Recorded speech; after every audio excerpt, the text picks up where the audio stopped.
बिस्मिल्लाहिर्रहमानिर्रहीम, अस्सलाम वालेकुम। मैं मोहम्मद यूनुस। तो आज हम गंदम के फील्ड में मौजूद हैं। हम आपको बताएंगे कि गंदम की खादें आपने किस तरह यूज़ करनी है और इनके यूज़ करने का प्रॉपर टाइम कौन सा होता है, यानी बैलेंस यूज़ ऑफ फर्टिलाइज़र और फर्टिलाइज़र का फंक्शन।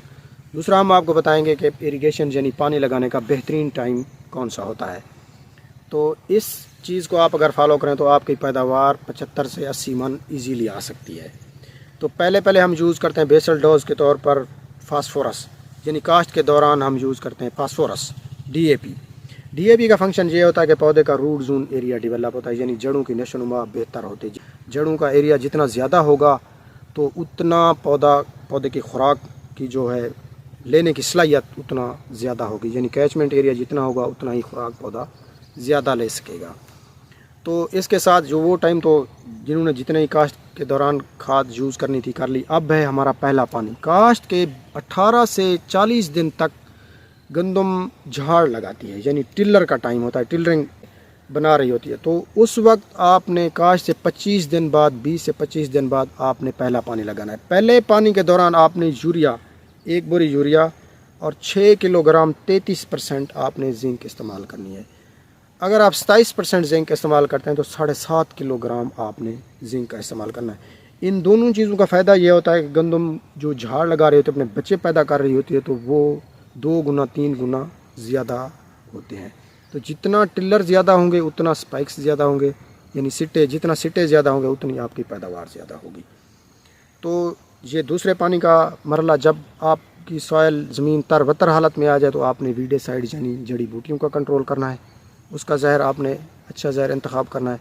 उसके बाद जब आपकी फसल 45 से 50 दिन की होती है तो आपने दूसरा पानी लगाना है। दूसरे पानी के दौरान जो बेहतरीन स्टेज होती है, यानी उसके बाद दूसरा पानी जब आप लगा लेते हैं तो उसके बाद पौधे की स्पाइक्स फार्मेशन शुरू हो जाती है, यानी सिट्टा बनने का अमल शुरू हो जाता है। तो सिट्टा बनने के दौरान 68 दिन का पीरियड होता है, यानी काश्त के 68 दिन बाद, 68 यानी 70 दिन आप समझ लें के बाद पौधा जो है वो गोब की हालत में चला जाता है। बाज़ औक़ात हमारे फार्मर गोब नज़र आने पे पानी लगाते हैं। ये ज़रूरी नहीं कि गोब आपको नज़र आए। जब 70 दिन की फसल हो जाती है तो वो अपना फ़ैसला शुरू कर देते कि हमने कितने दाने बनाने हैं। तो उस वक्त आपने पोटाश का इस्तेमाल करना है। तो 1 बोरी फ़ी एकड़ पोटाश आप इस्तेमाल करें। पोटाश का फंक्शन ये होता है कि पोटाश जो पौधे के अंदर, स्पाइक्स के अंदर, सिट्टे के अंदर भराई हो रहती है दाने के अंदर, वो सबसे ज़्यादा होती है। दाना सेहतमंद होता है और उसका वेट, वज़न और साइज़ बराबर होता है।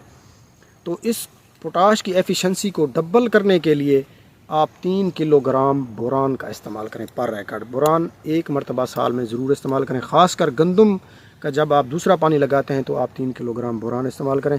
बोरान पोटाश को ज़्यादा वर्क करने के लिए, यानी इसकी जो एफिशिएंसी है उसको डबल कर देती है, तो उसका वर्किंग का जो पीरियड होता है वो ज़्यादा हो जाता है, तो हाई फास्टली हो जाता है। तो इसके बाद आपने तीसरा पानी लगाना है। तीसरा पानी आपने लगाना है ग्रेन फार्मेशन, जब दाना बन रहा होता है। अगर आप इन चीज़ों को फॉलो करते हैं जो हमने आपको पीछे 2-3 खादों का बताया है, तो आपकी पैदावार 70 से 80 मन, 85 मन तक भी हो सकती है।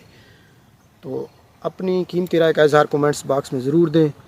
आपका बहुत बहुत शुक्रिया।